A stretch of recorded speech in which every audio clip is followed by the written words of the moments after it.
Hello unlimited friends, it's Zara back again with Q&A about the law of attraction and how to apply it to our lives. The question today comes from Ronen, and Ronen says, when my vibes go down, it can last for days with great momentum. I act like crazy. I can make machines stop working. I can make people sick. I know it's bad, but in very high vibes, I can't stand more than a few minutes. Sadly, can you help me with the video, please? All right. So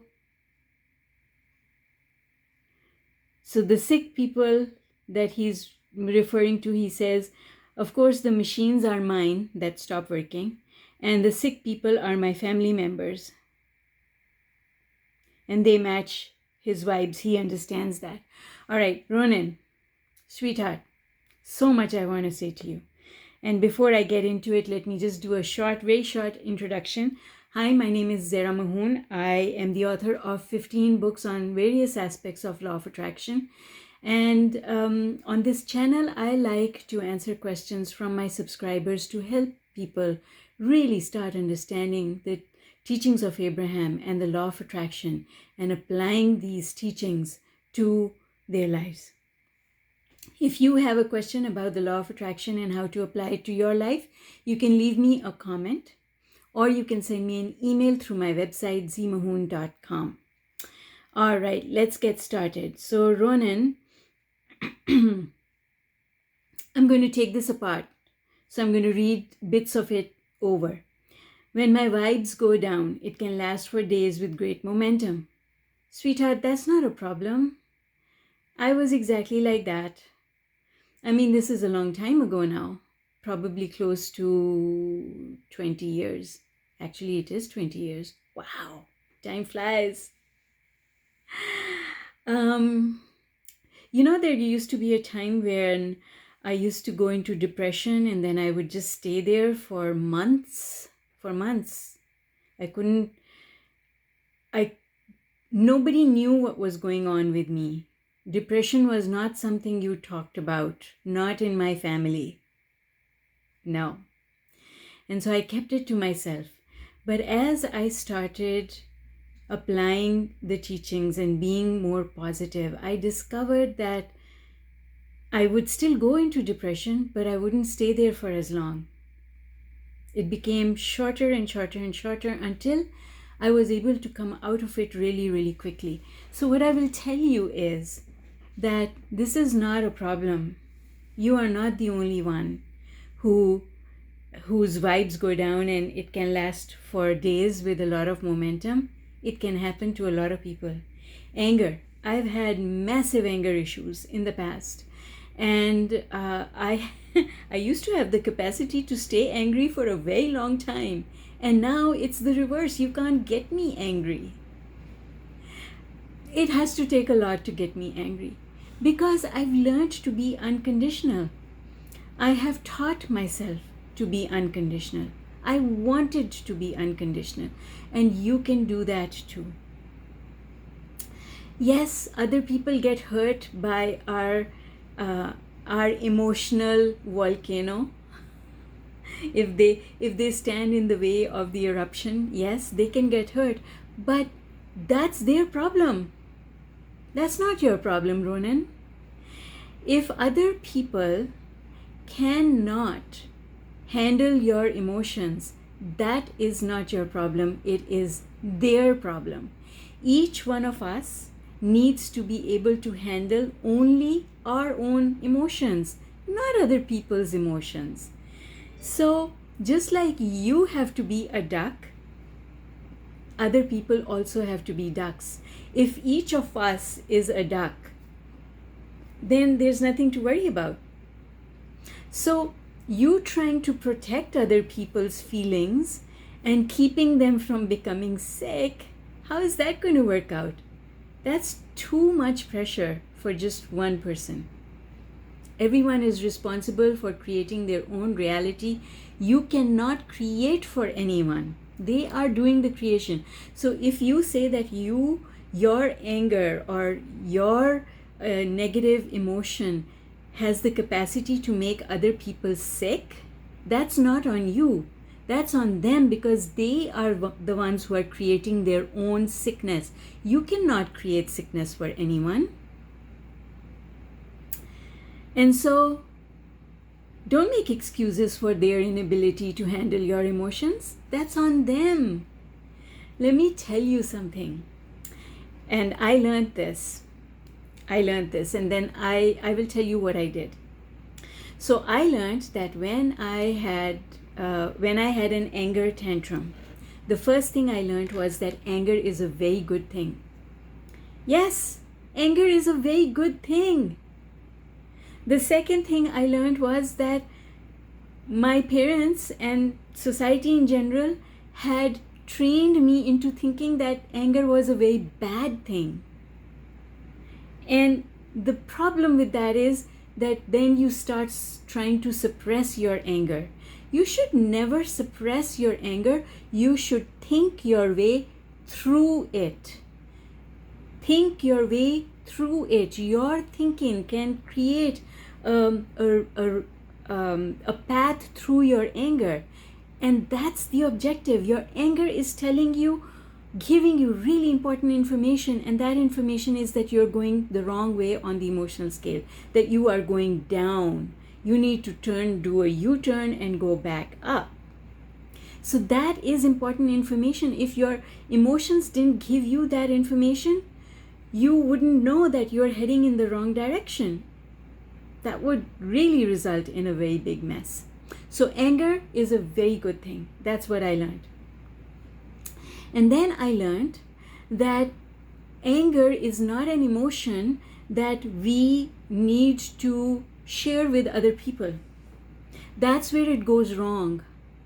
We express our anger in front of other people, but our anger has nothing to do with them. Our anger, our emotion of anger, has to do with our inability to handle whatever is coming at us. It's about us. It's not about anyone else. When you start understanding that your anger has nothing to do with anyone else and you don't need to show your anger to anyone, then what you do is your way of handling your anger changes. For me, the biggest thing used to be, if I was angry, leave the house. Leave the house, get into the car, bang the car door, and then leave. Because you don't want other people to see your anger coming out. Why? Because you'll forget about your anger. They will never forget. They will never forget. It will be imprinted on their minds, and it can create fear. They can start being afraid of you. They can go and talk to other people about it. All of these things make the anger issue bigger and more out of control. So you do need, that momentum you feel, that momentum, that physical energy, it has to come out. But it doesn't have to come out on other people, and it doesn't have to come out in the presence of other people. You're right. Machines can stop working. I've experienced that. I have experienced that. So when you tell me this, it doesn't seem like anything extraordinary to me, because I've done it. Right? So go away and then go and expand your anger. You know how you expand your anger? You expand the energy of anger, for example, by going for a run. Because it's in your body, you've got to get it out. Breaking something, like a glass or a plate, is really helpful. Taking a bat and just beating up a pillow is so satisfying. Take it out on other things. Do not take it out on other people. Because when you take it out on other people, now you're creating another problem. You have to find a way to get rid of the angry emotion so that you can start thinking clearly. Because in the midst of anger, your brain is not working, your mind is not working. You are so caught up in negative emotion, you can't think straight. So, so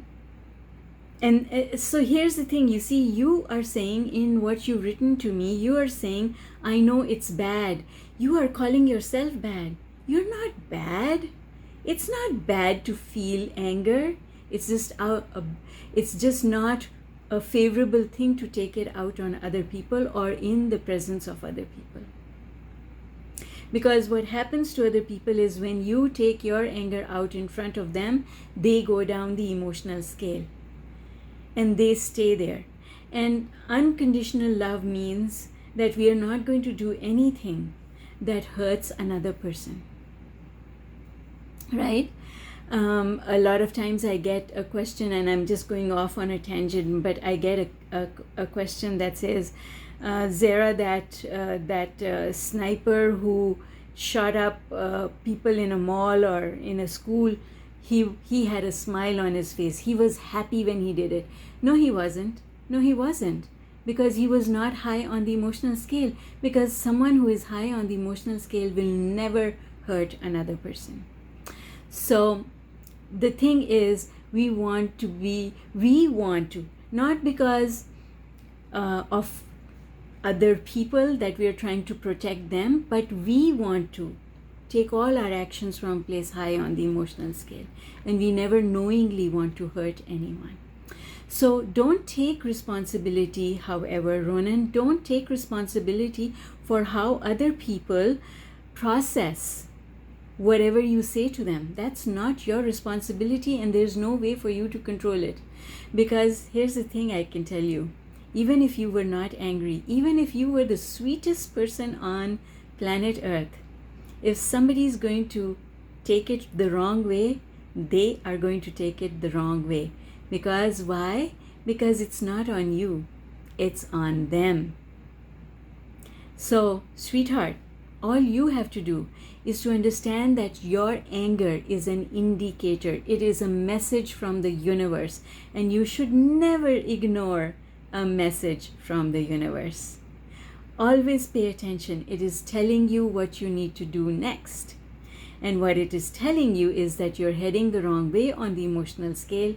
You have to get out, expend that negative energy so that you can go back up the emotional scale, appreciate some things, start thinking clearly.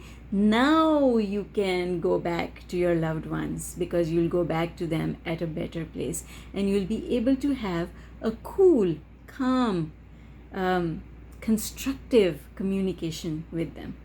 All right, I hope that this is helpful not only for you but also to everyone else who is here just now. Thank you for joining me here, and I hope that you will leave me a comment and click on that like button.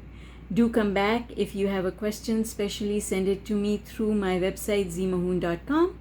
And if you are interested in finding out about all my programs, my books, and my services, all of that is listed on my website, so do visit. All right, take care, folks. Bye for now.